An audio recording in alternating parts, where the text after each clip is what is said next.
Boa noite a todos, sejam bem-vindos a mais uma transmissão da palestra online da Casa da Fraternidade. E estamos muito felizes, com certeza, da gente conseguir continuar fazendo nosso trabalho, mesmo que distante. Sejam bem-vindos. Olá, Léo. Oi, tudo bom? Como é que vai? Tá me Tudo ouvindo bem? ótimo. E você? Tô muito bem, obrigado. Léo é o nosso palestrante aí da noite. Já esteve com a gente algumas vezes lá presencial e aqui online também, né? Sim. E antes da gente começar, a gente sempre faz uma leitura. Então, deixa eu fazer aqui a leitura de uma mensagem. Aprendemos com todos os mestres espirituais da humanidade que as palavras criam nosso destino e, portanto, criam também nossa saúde ou doença. A palavra, quando repetida com sentimento, cria um campo magnético, poderoso, capaz de atrair a ideia expressada. Palavras são como sementes. Existem as positivas e as negativas. Nós escolhemos quais alimentar. Todo o processo de cura se estabelece na mente, passa pela boca e se completa no coração. É verdade que toda cura começa na mente, mas passa também pelo que sai da nossa boca. Por isso, fale somente o bem, tenha boas palavras para consigo mesmo, para com o próximo e para com os médicos, enfermeiros, familiares e amigos, pois assim estará educando o seu corpo com sabedoria das suas palavras. Mensagem aqui do livro Sempre Melhor. Então, colocar uma musiquinha para a gente fazer a nossa prece.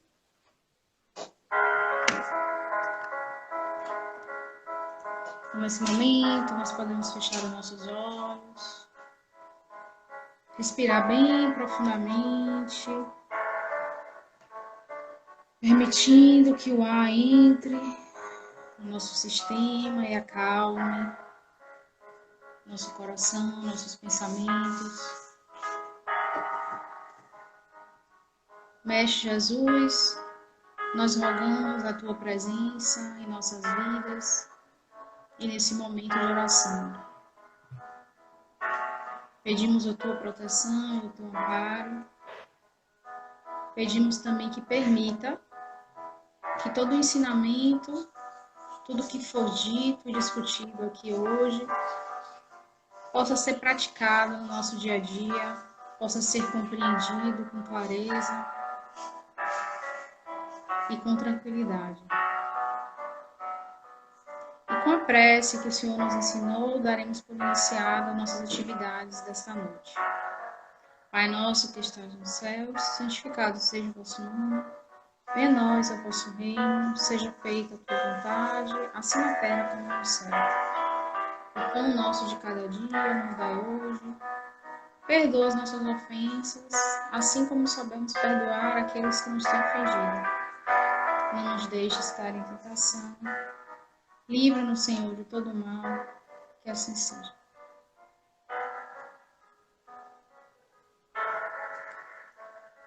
Então, o tema de hoje,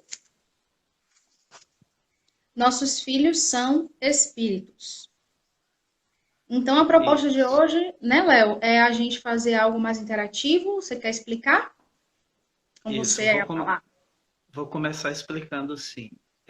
A proposta inicial hoje é a gente falar mais a partir das perguntas e das provocações de vocês que estão aqui, nessa live, para poder a gente dialogar mais sobre aquilo que interessa a vocês.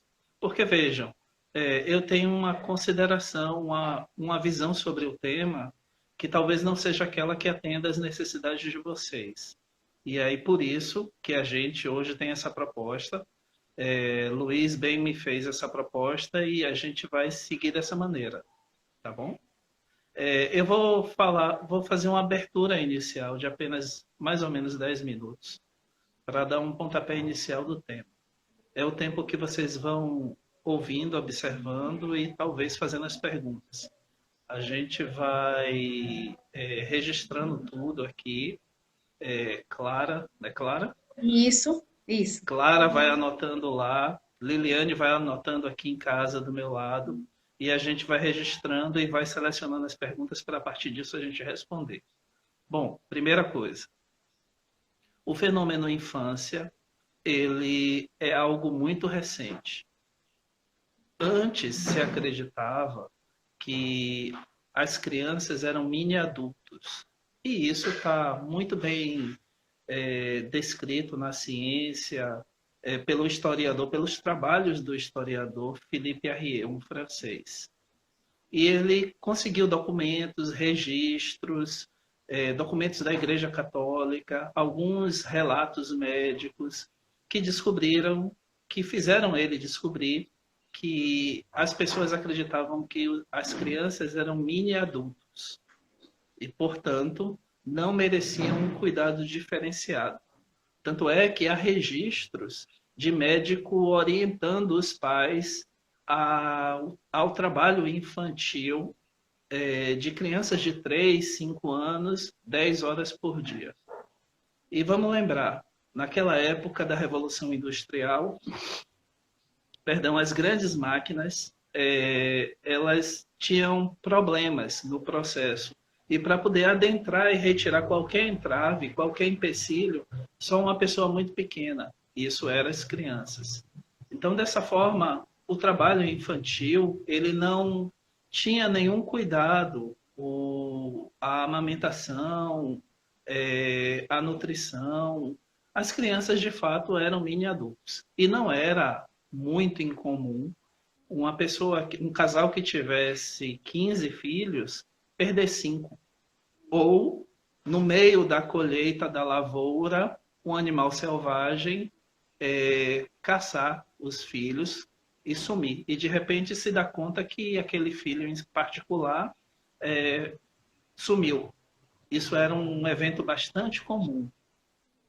As crianças eram bem cedo encaminhadas para o trabalho, assim como os adultos, seguiam os adultos, e era tão comum isso, que isso fazia parte do discurso, que ninguém questionava.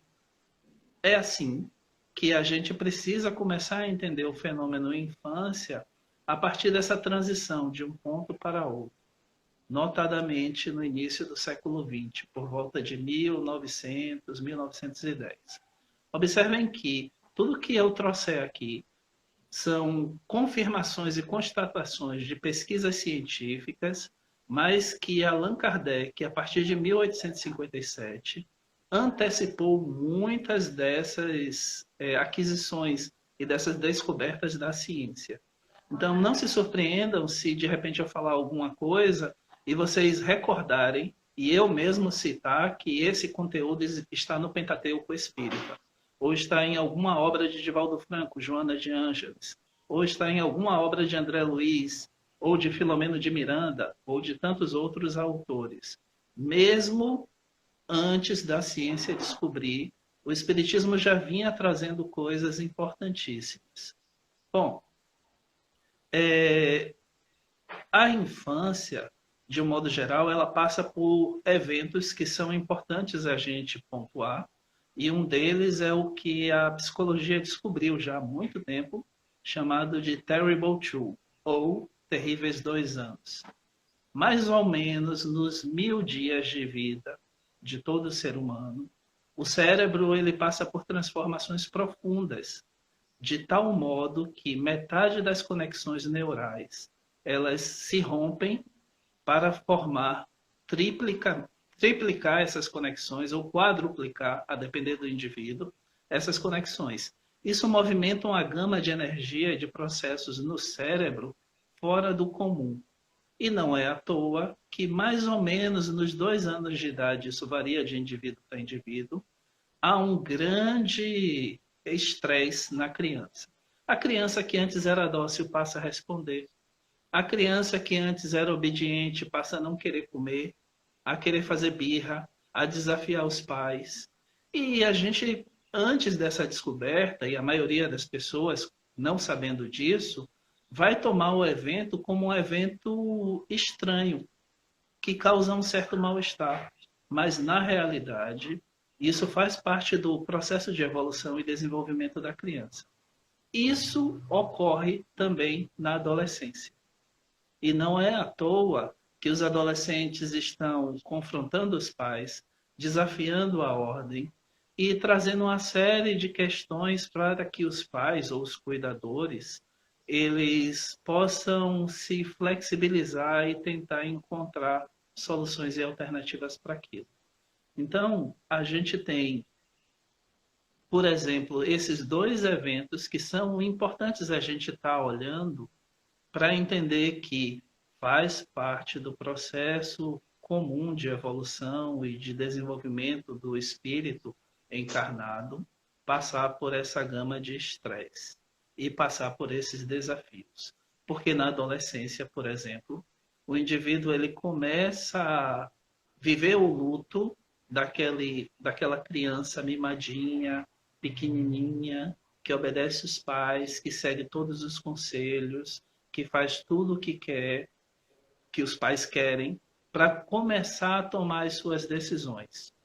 Isso, em particular, a gente observa em algumas obras de André Luiz, quando ele começa a falar que a reencarnação ela começa aos 7 anos de idade. Mas, Léo, peraí, você está falando de adolescência, 11, 10, 12 anos, e citou André Luiz quando fala em 7. Pois é, aos 7 anos também acontece um fenômeno, mais ou menos aos 7 anos, acontece um fenômeno importante, que é a ampliação da rede de vínculos, estudada, entre outros autores, por um psiquiatra inglês chamado John Bowlby, Teoria do Apego. Então, vejam, a gente tem uma teoria de 1980, a Teoria do Apego, e a gente tem livros de André Luiz, 1930. 50 anos de antecedência para poder descobrir uma coisa que a ciência veio tateando ao longo dos anos, experimentando ao longo do tempo e só vem confirmar as ideias espíritas. Lidar com os filhos e entender que esses espíritos que reencarnaram sobre o nosso cuidado temporariamente é uma tarefa muito difícil, porque, entre outras coisas, faz a gente rever a nós mesmos e projetar os nossos sentimentos nessas crianças. Sejam expectativas, sejam raivas, sejam conflitos que nós mesmos vivemos na adolescência e quando surge a adolescência do nosso filho, a gente remonta a essa fase da gente. Então, a gente meio que mistura todo essa energia que nos é particular com um evento que é daquele indivíduo. E é sobre isso que a gente precisa pensar para não confundir as coisas. Nós já temos uma pergunta. Na verdade, eu tenho duas perguntas minhas, né? Sim. E tem uma pergunta aqui de Georgina. Você já quer começar com as perguntas? Quero. Pronto. Então, Georgina está perguntando: por que quando criança... Por que quando as crianças crescem, mudam as atitudes e, às vezes, até se sentem a ver com a espiritualidade ou esses espíritos com essas atitudes? Não, peraí, deixa eu ler de novo. Por que quando crianças crescem, mudam de atitudes e, às vezes, até sentimentos tem a ver com a espiritualidade? Ou esses espíritos com essas... Eu acho que não ficou muito... meu pai está tentando me ajudar aqui a interpretar, mas eu acho que é tipo assim, ou esses espíritos já tinham essas atitudes. Tipo, eles, como se fosse assim, o que eu entendi, né? Essas atitudes já eram dele e aos poucos vão mudando. Ou isso pode ser uma... Eu não entendi não, gente. Me perdi nessa pergunta. Georgina, você pode repetir, meu amor? Deixa eu tentar responder, Clara. Bom, você entendeu a pergunta? Eu vou tentar responder pelo que eu entendi. Bom, certo. Primeiro, a gente precisa levar em consideração que todos nós somos espíritos e esse é um fenômeno, os fenômenos humanos, eles são os fenômenos do espírito, mas a gente não pode descartar processos psicológicos, sociais, antropológicos. Sim. Todo ser humano, por uma questão evolutiva, ele passa por esses 1000 dias E entenda, esses 1000 dias já é uma preparação para a gente lidar com os conflitos que surgirão em outras fases, notadamente na adolescência, logo depois dos 10, 11 anos de idade. Então, se os pais eles não souberem manejar, lidar com essas emoções e propor negociações ao filho de apenas 2 anos, é possível que isso fique marcado, registrado para aquele espírito que vai haver dificuldades futuras. E eu vou precisar, talvez, ser mais intenso. Entre outras coisas, é importante que nós, enquanto pais, cuidadores, tios, avós, a gente reconheça que ali há um indivíduo repleto de vontades, de desejos, e a gente parta para o diálogo. Quanto antes começar, melhor.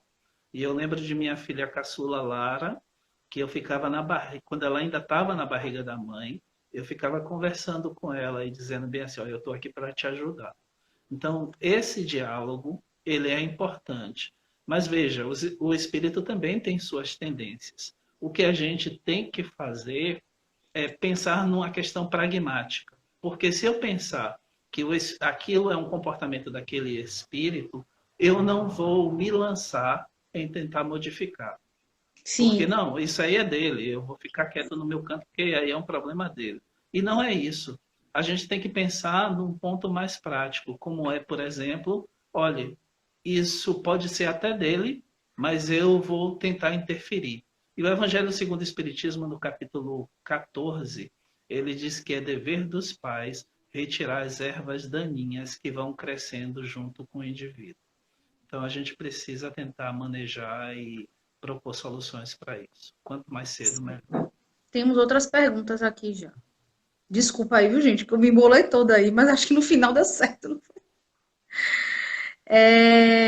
Vívia Cerqueira, olá, amigos, que bom estarmos juntos. Feliz, Léo, bom te ouvir. Luz e harmonia, abraços. Abraço, querida. Rochelle Estrela, até quantos anos os espíritos encarnados possuem lembrança de outras vidas? Falam em 5 anos. Essa questão ela é particular, porque, veja, isso depende do grau de sensibilidade do espírito unido à flexibilidade do organismo. Tanto é que mediunidade ela é uma faculdade orgânica.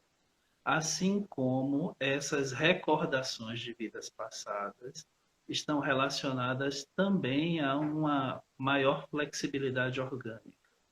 O cérebro, ele pode comportar lembranças no seu, trazer essas lembranças do inconsciente profundo para a consciência. E isso tem a ver com isso. Agora, todo fenômeno humano, pela divindade, ele tem que ter um propósito. Se você lembra de vidas passadas, é porque isso é também um aviso para você não cometer os mesmos enganos. E eu cito o meu exemplo, claro. Eu lembro de minhas 3 últimas vidas e eu tenho clara noção de que ó, isso aí eu não posso fazer mais. Esse tipo de prática eu não posso mais me envolver. Então, tem um propósito para isso acontecer. O propósito é sempre bom, a gente precisa estar atento para isso. Certo. Leda Muniz, quando as crianças nascem, como seria bom se todos os pais tivessem ideia da importância de saberem com antecipação que seus filhos são espíritos? A gente vive numa sociedade muito materialista, infelizmente. A gente, primeiro, não valida o desejo dos nossos filhos. E um dos exemplos disso é o Código Hammurabi, que é um código árabe muçulmano antigo, dá conta de mais ou menos o ano 800 depois de Cristo, que ele é um conjunto de regras para filhos e pais que cometessem crimes nessa relação, de filhos que abandonassem pais doentes ou agredissem pais, teriam as mãos decepadas Pais que violentassem filhos também teriam punições, mas entendam que isso é por conta de uma rigidez nos papéis. Rigidez essa que ainda permanece no dia de hoje. Porque eu, como pai, eu preciso ser a autoridade, mas isso não me impede de ouvir. Até determinada idade, eu preciso orientar meus filhos a seguirem determinados caminhos. Mas depois de uma certa idade, eu preciso também começar a ouvir os conselhos dos meus filhos sobre determinadas coisas. Porque o grau de maturidade ele vai sendo desenvolvido assim como o corpo, e o grau de escolha também, a partir do desenvolvimento do cérebro, a capacidade que o espírito tem de articular áreas específicas do cérebro e assim fazer escolhas articuladas, pensadas, programadas. Veja, programada não tem a ver com uma coisa correta, mas com a intenção arrumada, que pode ser uma intenção ruim ou uma intenção boa. Enfim, eu não estou julgando, não estou qualificando o ato. Então, a gente precisa sair do papel inflexível de quem manda sou eu. A gente precisa retirar o nosso filho do papel de você tem que obedecer sempre, para poder começar a caminhar nesse sentido de amadurecer os nossos filhos e criar um vínculo profundamente afetivo e espiritual entre nós e eles. Vejam, quando eu dou possibilidade aos meus filhos de falarem e de serem ouvidos, isso retorna para mim em algum momento. E se eu violento meus filhos, cala a boca que quem manda sou eu. Isso vai retornar para mim em algum momento. O Código Hammurabi surgiu por conta dessa inflexibilidade dos papéis e os crimes relacionados a isso. A gente já deveria ter aprendido com isso, mas infelizmente grande parte das relações ainda se pautam por conta dessa rigidez de papéis. Certo. Temos outra pergunta aqui, Neide Caldas. No plano espiritual, já sabemos que um filho vai se suicidar. Por que não podemos ajudá-los? Veja só, essa questão ela é muito complexa porque não há certezas até que o indivíduo ele cometa o ato. Mas a gente pode pensar numa possibilidade real daquele espírito. O livre-arbítrio pressupõe de que a escolha final é dele. Ele pode ter até interferências, mas as interferências irão se equilibrar. Isso está no Livro dos Espíritos, entre a pergunta 456 e 480, falando sobre obsessão, interferência dos espíritos.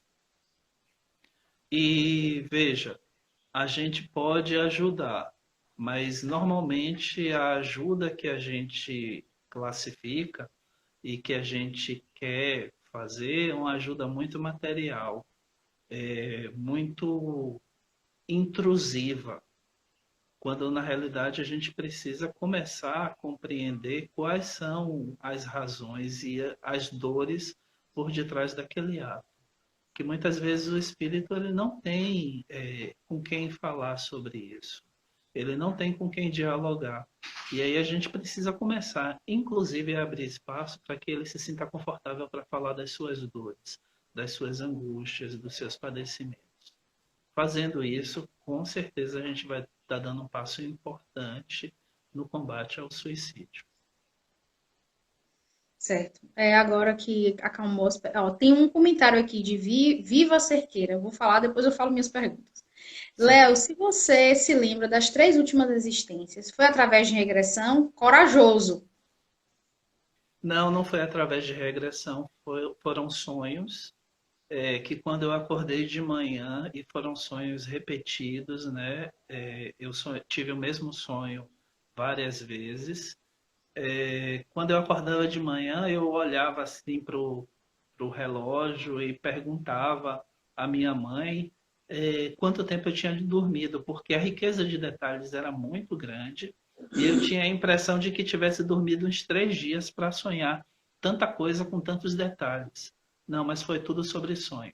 E eu lembro que o espírito guardião, quando eu chegava num lugar, ele dizia para mim assim: nós só te mostramos para você não cometer os mesmos erros, para você não rever para não fazer os mesmos enganos, né? E aí a gente precisa pensar nesse aspecto por conta disso. Muito interessante, né? Um afortunado, né? Por já saber os erros e poder Eu não não, fazê-los, não eu não cometê-los sei, mais. eu não sei, Clara. É um desafio também, porque se você cometer, você se culpa mais, né? Você se É, responsabiliza mais. A muito verdade, será verdade, cobrado a quem muito foi dado. certeza. Delícias da Fafá Oliveira. Léo, eu fui criada no catolicismo e fiz com que minha filha seguisse os meus passos. Hoje eu sou espírita e minha filha não frequenta nem a igreja católica e nem o espiritismo. O que eu devo fazer para que ela venha, né, frequente o espiritismo, eu acredito? Veja, depois da Ah, Segunda Guerra, desculpe, ela diga, completou aqui embaixo. O que fazer para que ela possa seguir uma religião? Pronto. veja, eu queria mandar um abraço para meu amigo Marcos Santos. Ele é psicólogo junguiano e a gente estava tratando desse assunto hoje, ontem e hoje. Veja, depois da Segunda Guerra Mundial, um psiquiatra inglês, John Bowlby, ele levou quase 40 anos dedicado da sua vida a estudar os afetos infantis e a relação com os pais desses afetos. E já é comprovado através de inúmeros estudos, diversas publicações científicas, de que um estilo de relação afetiva, ele fica com a gente. Ele se torna a base nossa para as nossas relações na vida adulta. Uma base que não é rígida, não é inflexível, mas é uma espécie de modelo inicial, de protótipo.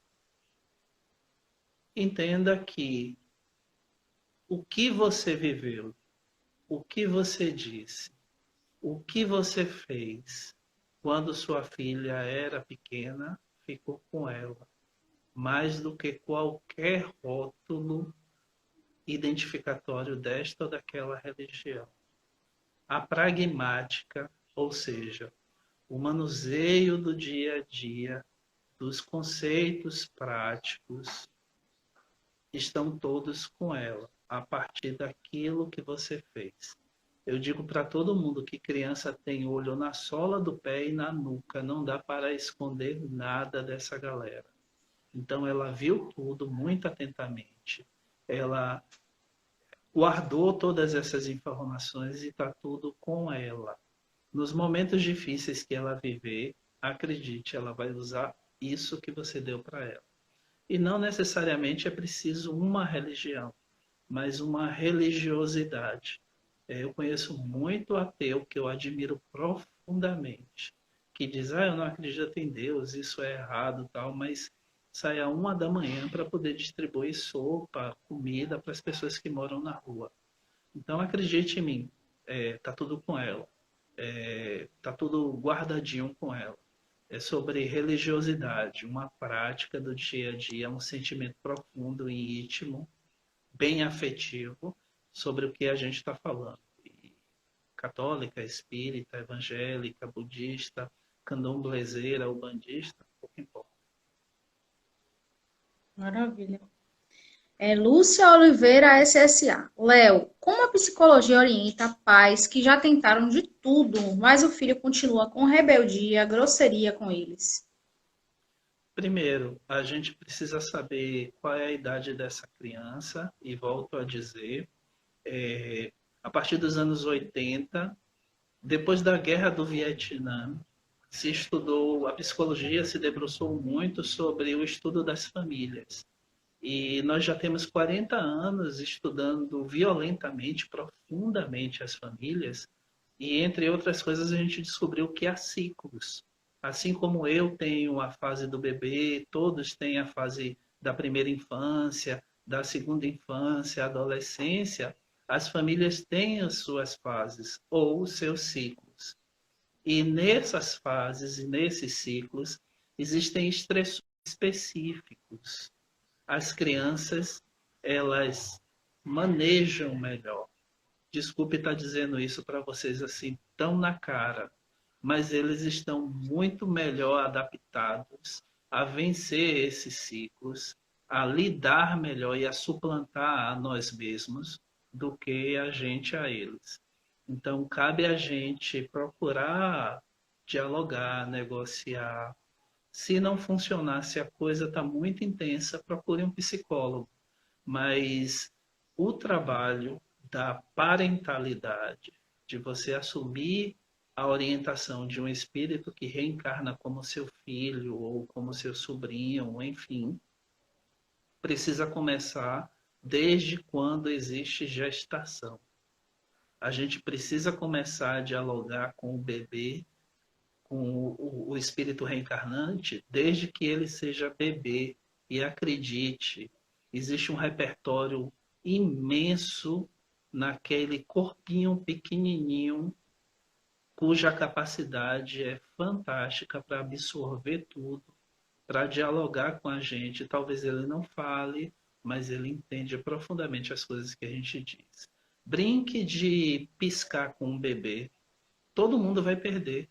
O bebê está tão atento a tudo que a gente faz, a todas as microexpressões na nossa face, que ele consegue identificar muito mais rapidamente quando a gente está chateado, quando a gente está angustiado, quando a gente está feliz, quando a gente está contente. Então não adianta você carregar um bebê e dizer bem assim, oh, que bom que você está aqui. Seu rosto está emitindo expressões que ele está sentindo que é o contrário. Então, a gente precisa dialogar. Se tiver mais difícil, se tiver insuportável, é preciso procurar uma orientação psicológica. Certo. Rochelle Estrela. Não é difícil encontrar pais que sentem ou demonstram amor maior por um filho em detrimento dos demais. Relação espiritual, tanto para o mais quanto para o menos amado? Sim e não. Porque o fenômeno humano ele é complexo. Ele é intersubjetivo e ele é instável. Porque, entenda, que eu posso gostar mais da minha filha mais velha e menos da mais nova, mas ao longo dos anos na relação isso pode se tornar igual, ou eu posso gostar mais da mais nova do que da mais velha. Quando um filho nasce, a gente lança projeções sobre eles, expectativas, sonhos, e muitas vezes isso está relacionado com isso também. O primeiro filho ele tem um lugar especial no coração da gente, porque é ele que vai reafirmar os sonhos que eu não conquistei, os desejos que eu não consegui consolidar. O primeiro filho ele tem essa característica. Ele recebe essa carga da gente de um modo quase que geral. Então, há um processo de afinidade se eu realmente projeto neles as minhas expectativas, mas há um processo de antipatia se eu projeto nele todas as minhas angústias. E é preciso olhar isso também. Eu não estou desconsiderando a questão espiritual. Eu estou evocando elementos mais psicológicos e antropológicos para que a gente saia do lugar do conforto de que isso aí é um inimigo do passado. Não tem jeito. Na realidade, é nosso dever começar a fazer com que o jeito mude tudo isso. E é através desses instrumentais científicos e da prática do perdão, entre outras coisas, do processo de empatia que o Espiritismo já vem trabalhando há muito tempo. Legal, muito interessante esse ponto de vista, porque a gente sempre vai por esse lado, né? Ah, inimigo do passado, nananã, né? Mas olhar além é muito interessante. Viva Cerqueira é Vilma do Caritas. Gratidão a Léo pelos ensinamentos da noite. Afetuoso abraço para vocês. Um beijo para você também. Viu? E Luiz aqui manda também um abraço. Ok. Sônia Rocha, os pais podem se sentir culpados pela não evolução espiritual dos filhos?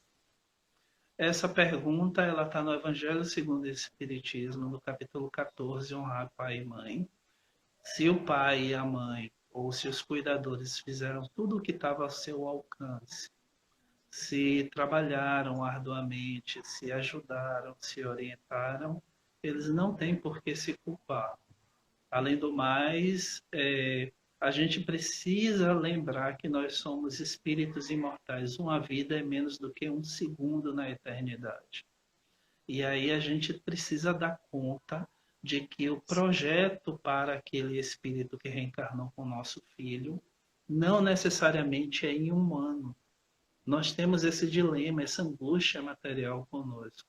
Nós queremos solução para ontem, para uma vida. Se eu sou espírita e minhas filhas nasceram nesse ambiente, eu quero que essas pessoas não errem. Isso também é projeção. E a gente precisa aprender a lidar com a frustração. Nós vamos fazer o que é possível, mas a gente também precisa aprender, olha, pode não dar certo, porque aquele espírito, ele tem autodeterminação. Ele vai fazer escolhas e as escolhas dele são diferentes das minhas.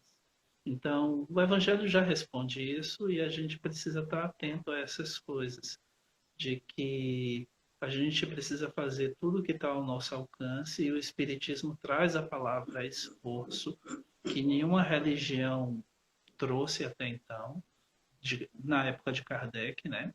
E a gente precisa se esforçar. Certo. Eu acredito que seja Águida, né? Águida 738.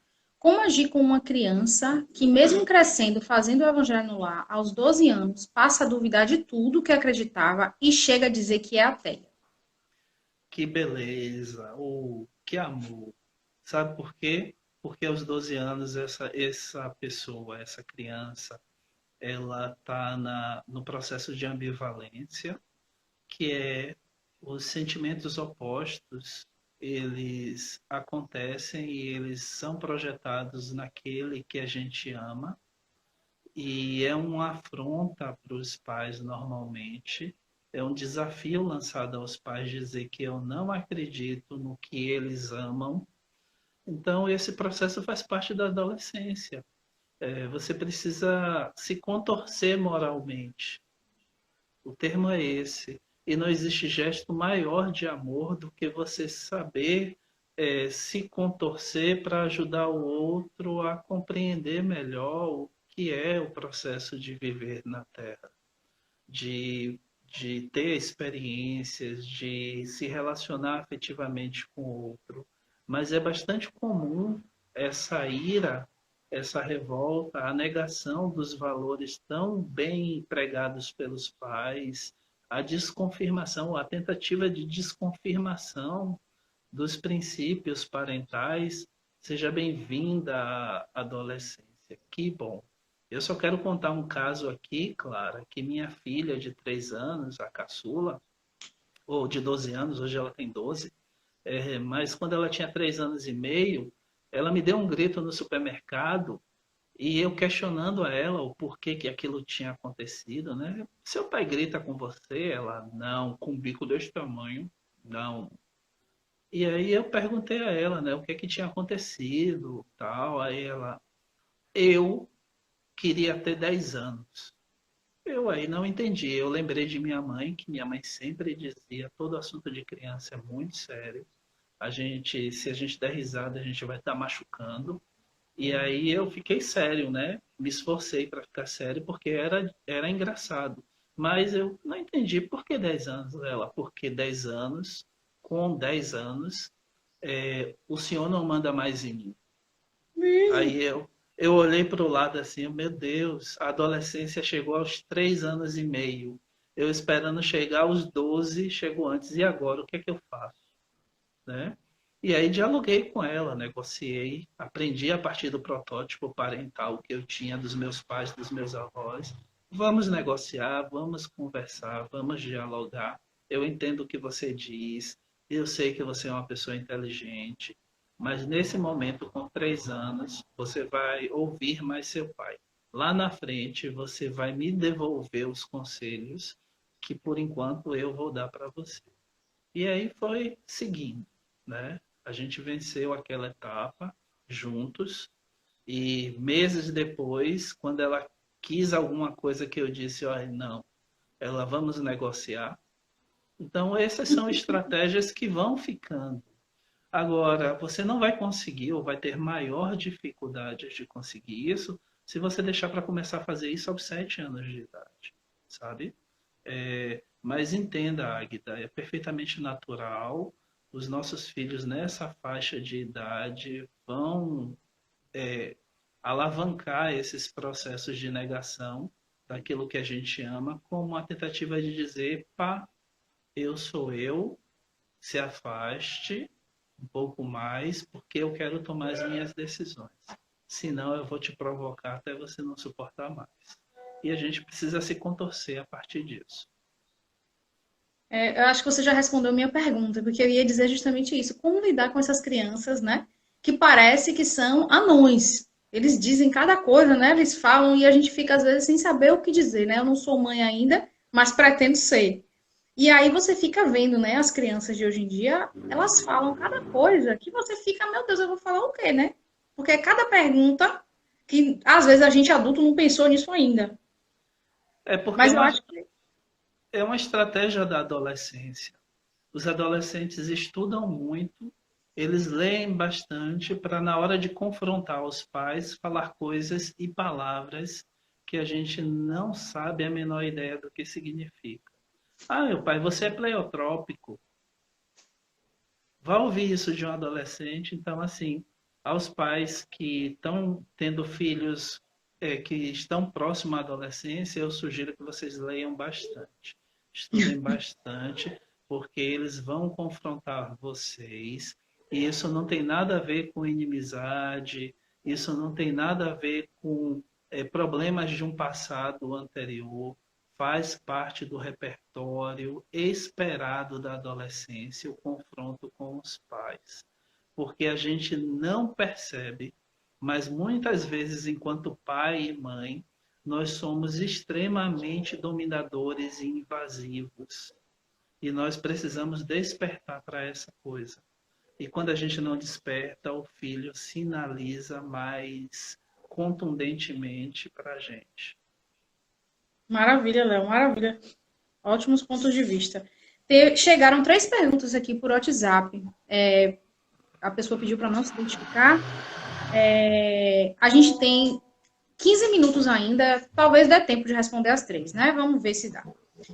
A primeira pergunta: qual a idade ideal para evangelizar os filhos?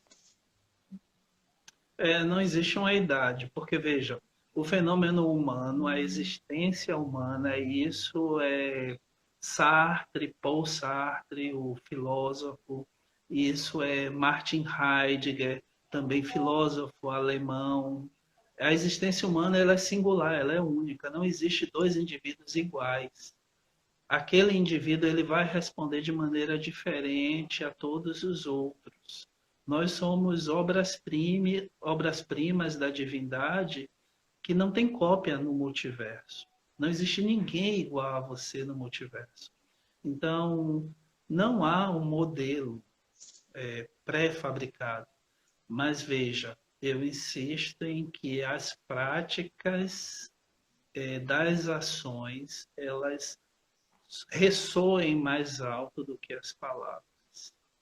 Se você pratica a caridade, se você vive a caridade no seu dia a dia, se você é fraterno e amoroso e dialoga com os entes da sua casa, com os seus pais, muito mais possivelmente essa criança vai absorver isso como modelo e protótipo inicial.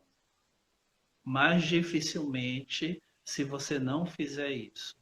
Leve para a evangelização. Quando você se sentir à vontade de levar, encaminhe a depender do estágio que o centro ofereça, porque alguns centros não trabalham com crianças muito pequenas, mas, acima disso tudo, viva o evangelho no dia a dia do seu lar. Essa é a melhor maneira de evangelizar as crianças.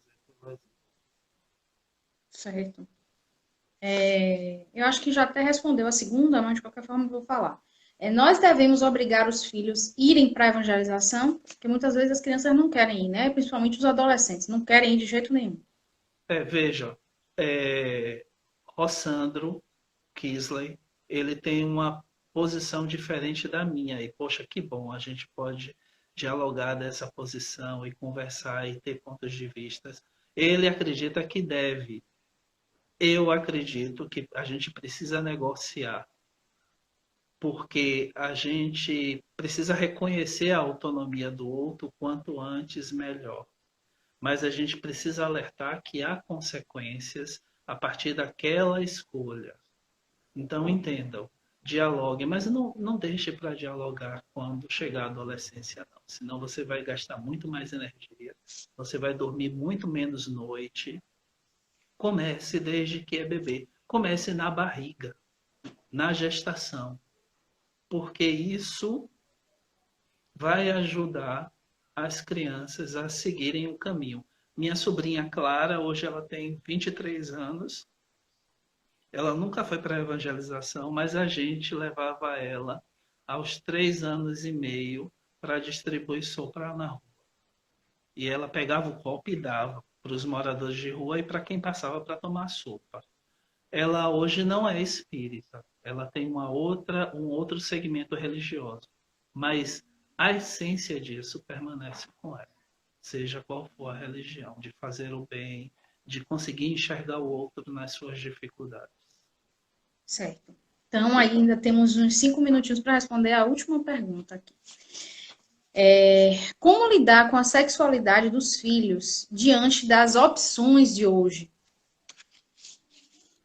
Veja, essa é uma questão bastante complexa e controversa. Eu não vou conseguir responder nesse tempo, mas hoje em dia, e até mesmo antes, porque isso não era discutido, a opção sexual ela parte de um modelo do qual a gente vê a partir das nossas relações. Não se eu vou ficar com menina ou com menino, ou com os dois, ou com nenhum dos dois, ou o que me der na telha, o pansexual, mas a, o quantum de energia é envolvido, qual a mecânica dessa força, ela parte a partir de um protótipo que é relacional, notadamente com os pais e como os pais se relacionam com outras pessoas de uma maneira mais intensa. Mas entenda que quando chegar o momento, os nossos filhos eles vão fazer a escolha deles e não a nossa. O que a gente precisa ter é empatia, que isso é fundamental. Seja qual for a escolha, diga assim, filho, eu estou com você. Não abro mão. Seja qual for o que você quiser, eu estou aqui para te apoiar e seguir nesse caminho com você. Porque a sexualidade, a expressão da sexualidade, ela não forma indivíduos bons. Nós temos exemplo de pessoas héteros que são totalmente desorganizadas do ponto de vista sexual, beirando a patologia, e a gente tem pessoas que são assexuadas ou homoafetivas que têm uma condição exemplar de conduta. E eu acho que é esse o mais importante. Mas, se quiser, pode mandar no direct a pergunta, porque eu preciso de muito mais tempo para poder evidenciar fatores que em 5 minutos não vai dar. Eu vou ficar devendo essa. Mas foi ótimo. Mesmo com 5 minutos, foi, ó, excelente a resposta. Beleza. Então, nós estamos aí com 50 minutos já de palestra, né? Então, a gente já vai para as considerações finais. Eu adorei, achei excelente. Eu acho que todo mundo gostou também aí, né, gente? Tô vendo aí todo mundo elogiando e comentando. Foi muito bom. Então, a gente já agradece muito, Léo, pela sua participação. E aí a gente em breve já agenda a próxima, com certeza. E eu queria só deixar aqui registrado que a próxima palestra online vai ser na quarta-feira, às 9 horas da manhã.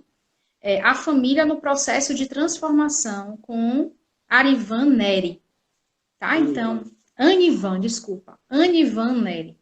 Então, a gente espera todos vocês aí com a gente na quarta-feira. Aproveitem, divulguem, compartilhem aí as nossas publicações e as nossas palestras para que mais e mais pessoas possam ter acesso a esse conteúdo, a esse conhecimento, né, tão legal como foi hoje.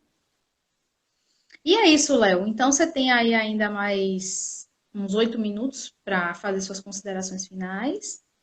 E aí aqui o pessoal está perguntando por que vai parar, por que não mais de 1 hora, né?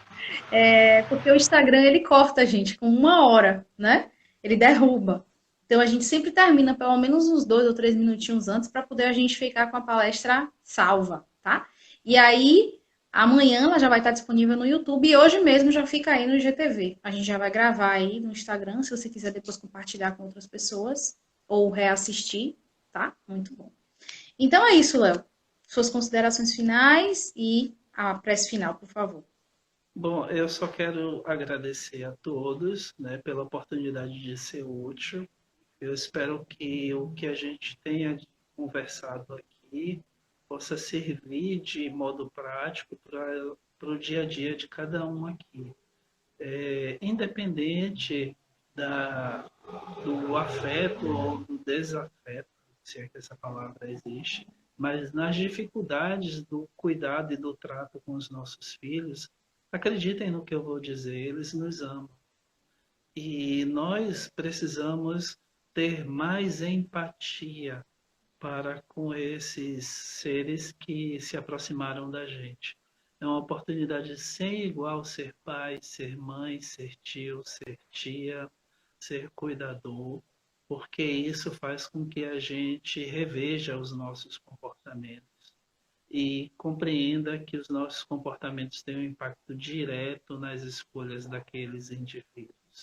Nós tatuamos os nossos filhos a partir não daquilo que a gente fala, mas a partir das nossas práticas diárias e repetidas. Eu gosto de citar muito e queria mandar um beijo em especial para Ilse e para Rita, porque elas são do CAFRA e a gente vem discutindo isso no grupo de estudo. Brincar para quê?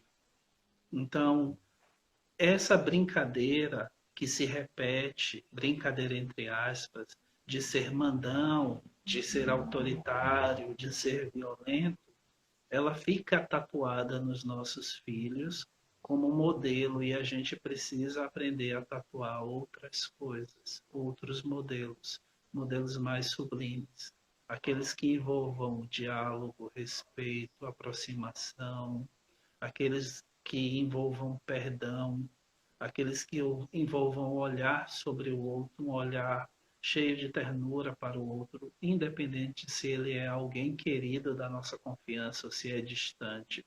Esse esforço de sacrificar-se, ele é reconhecido pela divindade, tamanha que é a grandiosidade do trabalho de ser pai ou mãe, ou cuidador, né? Porque pai é quem cria, a mãe é quem cria, não quem gera biologicamente. Os laços do espírito, eles não são os laços consanguíneos, mas os laços de dedicação do afeto. E assim eu deixo para todos essas considerações. Vou fazer a prece Botar a música. e pronto.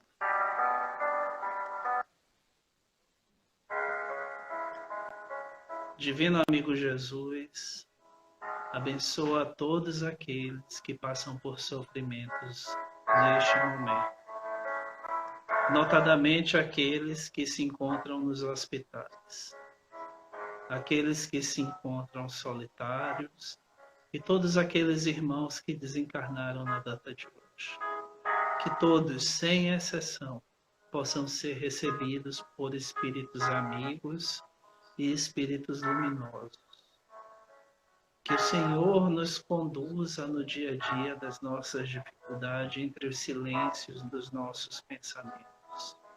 Que todos aqueles que pensam em nós, sejam bons ou maus pensamentos, receba diretamente de Ti a luz do amor e da paz.